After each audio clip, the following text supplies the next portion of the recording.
Pride Daily. Hi there, I'm Kev McGrath. Coming up, cheap homes for lesbians.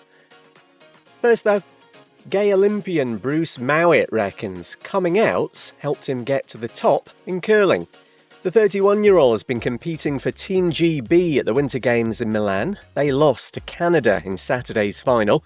He explains to BBC Sport what it was that led him to speak his truth. Coming out was a tough time for me. The first ever person I told was actually a sports psychologist, because I wasn't really performing very well. I wasn't really enjoying my curling, but I really think that it helped me to feel comfortable within the team environment. Lovely plinky plonky music.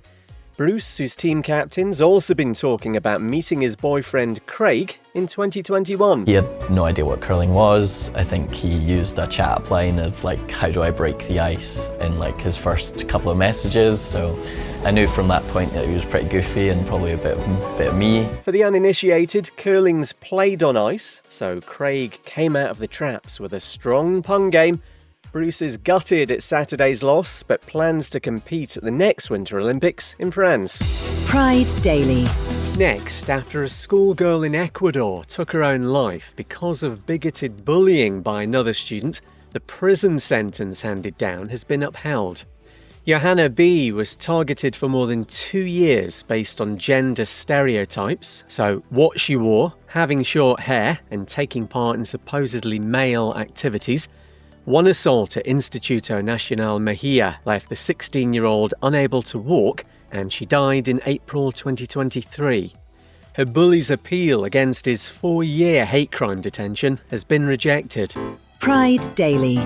And cheap homes for lesbians in Berlin. A pioneering apartment building's now taking applications only from queer women, and some of the flats near Alexanderplatz in the city centre are rent-controlled. The idea is to create a safe and inclusive environment free from discrimination that brings different generations together. No time to tell you that. A safe shopping scheme in Waipukaro in New Zealand means transgender people know they can use the likes of changing rooms and bathrooms in participating outlets without any worry. And it's FC Barcelona's sports day against LGBTQ+ phobia in sport. Pride Daily. Hi there, I'm Kev McGrath. Coming up, why dancing mermans facing prison. First though, a lesbian asylum seeker who left Morocco for America for her own safety has been sent back there. Farah says she and her partner were badly beaten by their families, with attempts made to kill them in a country where being gay gets you up to 3 years in prison. The 21-year-old entered the US early last year, but was returned to Morocco via a third country a few weeks ago, and now she's worried her relatives will track her down. Rahim El-Habachi tells ITV News why he sought asylum in the UK in 2017. It was always hide yourself, and if you show your colors, it means that you're gonna face the most discriminatory behavior and homophobia, of course. I had to calculate the way I talked, I had to calculate the way I walked, the way I dressed, and it really took a toll on my mental health. Farah got a protection order from a US immigration judge who ruled she couldn't be sent back to Morocco, as that would endanger her life.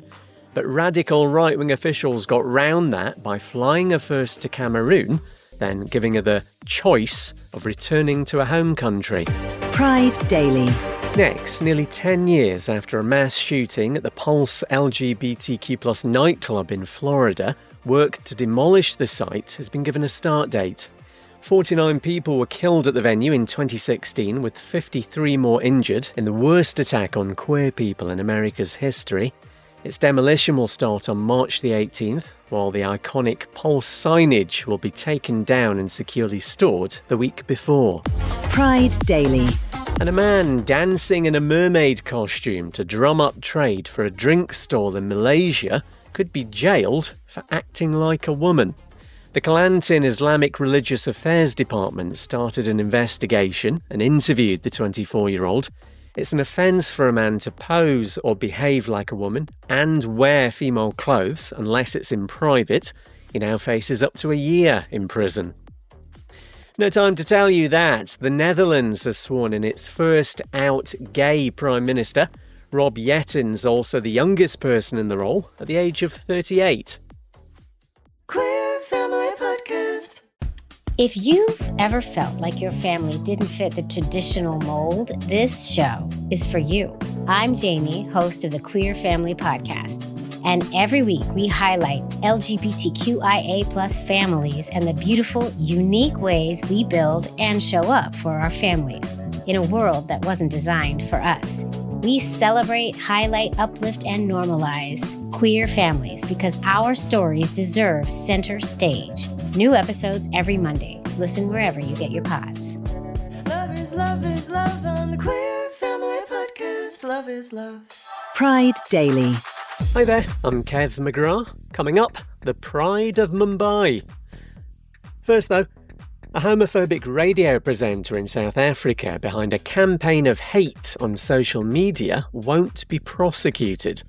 Amongst many other things, Ngizwe Mkunu's labelled gay men shameful, wished a plague on one person and made TikToks of his bigotry on the streets of Johannesburg. But the National Prosecuting Authority reckons a civil court should handle this, not a criminal court.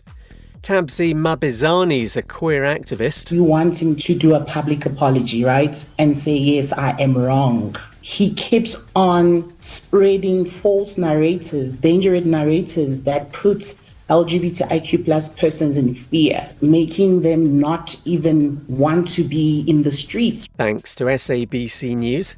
Advocacy groups say they might appeal the MPA's decision. Pride Daily. Next, Senegal wants to double the maximum prison term for homosexuality to 10 years. Legislation introduced to Parliament would also broaden the definition of what constitutes an act against nature. An anti-LGBTQ+ crackdown in the West African country's seen around 30 arrests this month. Human Rights Watch says multiple internationally protected rights have been violated. Pride Daily. And in India, thousands of people have turned out for Mumbai Queer Pride. The event's charter of demands this year calling for equal marriage in a country that legalised gay sex 8 years ago, plus the end of bans on blood donation and an anti-discrimination law covering housing, healthcare and education. LGBTQ+ people and allies gathered at the historic August Kranti Maidan, some carrying placards offering hugs for equality or announcing themselves as proud moms. Pride Daily. Hi there, I'm Kev McGrath. Coming up, queer dating gets harder in Malaysia. First though, claims the Islamic State groups behind a series of attacks on gay and bisexual boys in Australia. A 2-year investigation by ABC News has uncovered videos of IS sympathisers beating up queer teenagers in Sydney after tricking them using dating apps. Footage shows a teenager covered in blood begging for his life and another boy shielding his face as he's stamped on and called a gay dog. Chris Minns is the Premier of New South Wales. They're absolutely shocking examples of violent crime in our community, directed against individuals because of their sexuality. I've spoken to the Cabinet Office and the Attorney General's Department today about looking at changes to the law to put in massive new penalties specifically to target this abhorrent behaviour. With Sydney Mardi Gras coming up this weekend, there are calls for urgent measures. Up to now, 5 teenagers have been convicted over the attacks. Pride Daily. Next, an LGBTQ+ activist on trial for inciting hatred in Turkey after criticising police violence has been acquitted. Enis Hojolaro was jailed for a time off the back of his address to the Council of Europe in Strasbourg last March. He's a youth delegate for the human rights organisation. Amnesty International says the 24-year-old should never have been prosecuted. Pride Daily.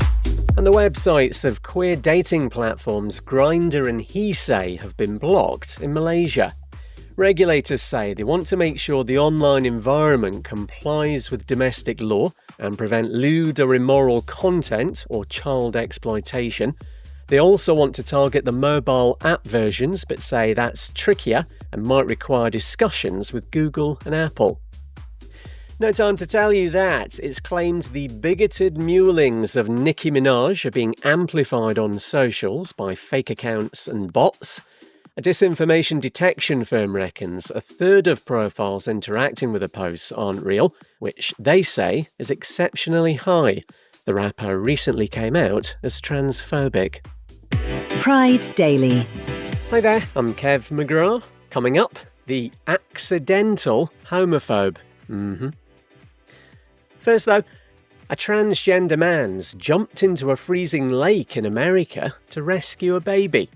Leo Cundiff was at Chicago's Belmont Harbor when the little girl's stroller, or buggy or pram, depending on where you are, was blown into the water by strong winds. So the 30-year-old launched himself into Lake Michigan to keep the child above the surface and get her to safety. We dipped a couple times. There was one moment where I was like, I don't know how much longer I'm going to hold on. So I just kind of grabbed her hand and just rubbed her hand a little. Yeah, turns out I'm a fighter, I guess. Always thought I was a runner, but I guess not. Thanks to CBS News Chicago. The baby's fine, but Leo has been having his heart monitored in hospital in case the freezing water's done any damage. A GoFundMe to cover his medical bills and loss of earnings, he's actually a comedian, has raised about $70,000. Pride Daily. Next, more than 4 years after right-wing politicians in Italy killed off an anti-queer hate crime bill, looks like it will now become law there and across Europe. Smug bigots in the country's parliament applauded and crowed. Oh, how they crowed when they blocked the legislation back in 2021, which would punish discrimination and incitement to violence against LGBTQ+ people. Not cheering now, though, because the bill's been incorporated into a Victims of Crime directive just approved by the European Parliament, which looks set to be voted through in the spring. Pride Daily. And a Czech ice hockey player reckons when he used an anti-gay insult during a game at the Winter Olympics, he didn't know what it meant. Talking about the one that rhymes with blocksucker, if you can crack my Enigma code there, it's a term that seems fairly self-explanatory. Radko Gudas said it at Czechia's quarter-final defeat to Canada at the Games in Milan.